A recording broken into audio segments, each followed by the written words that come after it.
అన్నారనమాట. నాకు ఆ ఫీలింగ్ ఇప్పుడు కూడా తలుచుకుంటే చాలా మంచిగా అనిపిస్తుంది. ఇలాంటి మెమోరీస్ అందరికీ ఉండాలి కదా! చాలా బాగుంటుంది. మంచిగా రీకలెక్టింగ్ ది మెమోరీస్ అంటారు కదా! అలా ఉందండి నాకు మీకు చెప్తుంటే. So, okay. పైకి వెళ్ళిన తర్వాత నాకైతే ఆయన కొన్ని క్వెషన్స్ అయితే వేశారు.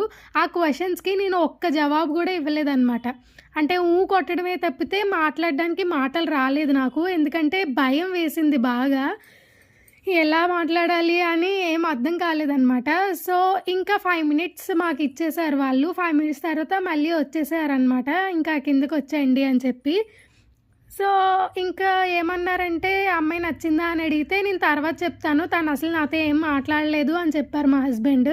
ఇంకా మా అమ్మ, మా నాన్నగారు వాళ్ళకి చాలా టెన్షన్ అండి. అంటే నచ్చిందా? లేదా? అది ఏం తెలీదు గదా! సో, అందుకని టెన్షన్ అనమాట. ఇంకా నా ఫోను నంబర్ అయితే తను తీసుకున్నారు మా హస్బెండ్. సో, మా హస్బెండ్ ఫోను చేశారు నాకు.